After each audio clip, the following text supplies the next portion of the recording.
Toastmasters of the day, my fellow Toastmasters and distinguished guests. Good evening to everybody. Good evening.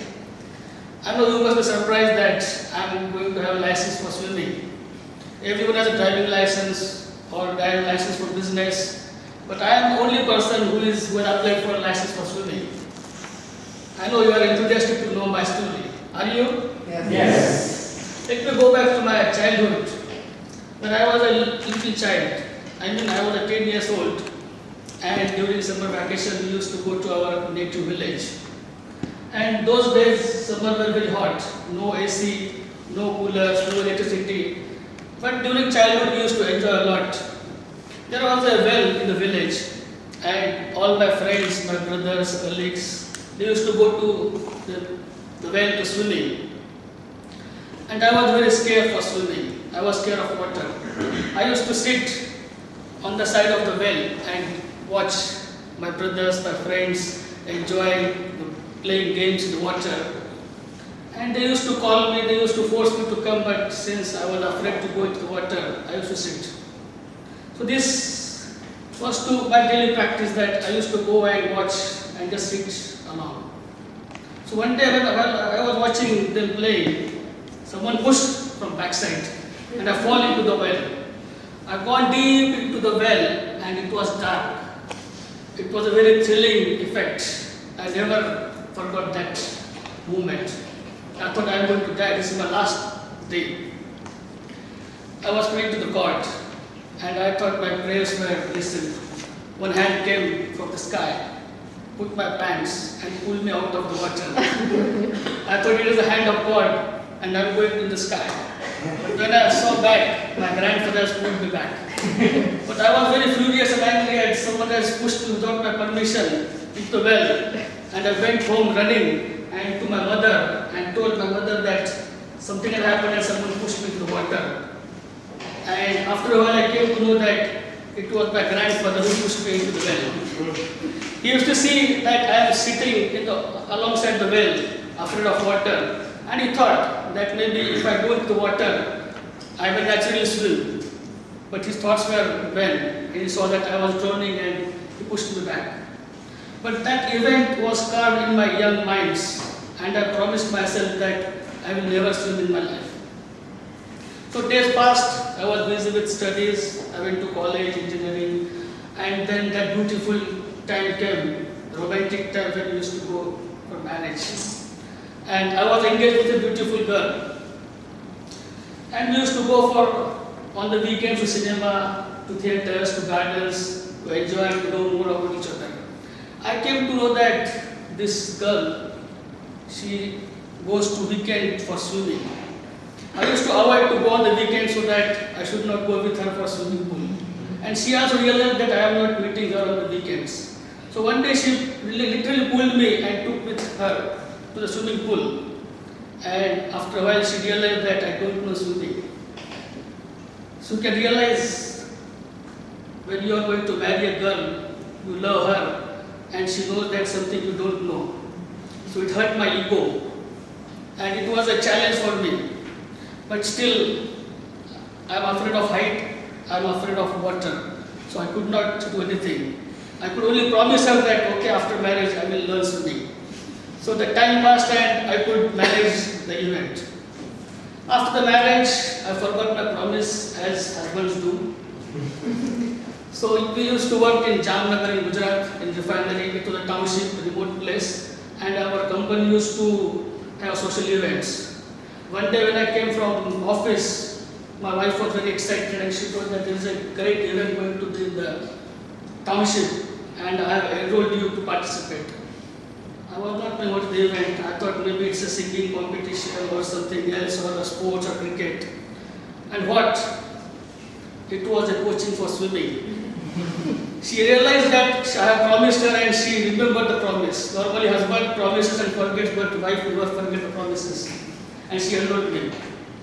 And that time I was doing a 12 years night shift. I used to go in the 7 o'clock in the evening and come 7 o'clock in the morning. And the swimming coaching was between 8 to 10 in the morning. So I realized that I could have some excuses not to go to swimming classes and avoid. But she forced me to enroll myself. So the first day, after completing night shift, I went to the swimming coaching classes. And while the coach was giving some initial guidance, the theory behind swimming and the plan, I was learning like this because I didn't have sleep. So he was very furious that how this member is not paying attention. So after listening something, he told that tomorrow we are going to practice deep breathing, going underwater for some time, push your head into the water and come out after some time, try to give more time to the water. And I went to him and told that I am doing this 12 hours duty, can I come 10 minutes late or 15 minutes late? The total duration of 1 hour, I wanted to reduce it further so that I spent less time in swimming. So he agreed for that. So next day, I came from the office with my bag, and one day before, my wife has gifted me with a swimming suit to bring my moral for swimming. So I went with my bag in the office and went to swimming and went to the coach 10 minutes late, and he asked me that, okay, as per permission I got it, and I came to the, so I thought I should spend some more time. I went to the changing room. I thought I would just go and come back. I went to changing room, spent some time, took some gifted goggles and other tools for my safety and put it, and I literally stand like this. And the coach was afraid what he is doing now here. I started to do yoga. I put the goggle like this and I started yoga, breathing. And he was very furious, what are you doing? You have to go into the water. I told I need to practice breathing before I go into the water. You told that you have to breathe underwater. Let me practice to breathe above water first. And this way, the lessons were there. I was slowly giving less attention. The next day he told that you have to go to the wall like this and push your legs and try to float. By that time, the other group has gone to next level. They were floating and I was still on the wall side. So week after week it happened, and it was a total 1 month period. So finally after 4 weeks, other group members were diving from 8 feet and I was still floating on 4 feet water level. So this was my experience with the swimming lessons. And today I have a 12 years old son. He has started swimming at 5 years. My wife realized that he should not be like his father. And she enrolled him, and he is a swimmer. Now today the family scene is that my wife and my son, they are swimming at 8 feet and I am still floating at 4 feet. I am waiting for my last time to swimming. Back to you.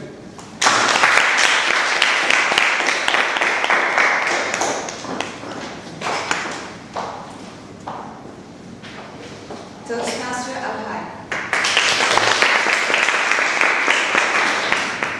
Our next speaker is attempting one of his advanced manuals, but before I introduce him and his project, can I please call upon his evaluator to talk about his objective of his project.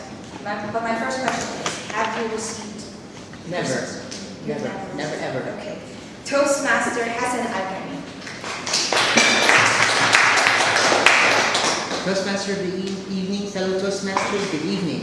Good evening. We have an advanced speaker tonight, so let's revel in his project as he attempts his specialty speeches from the specialty speeches manual. Project number 3, sell a product.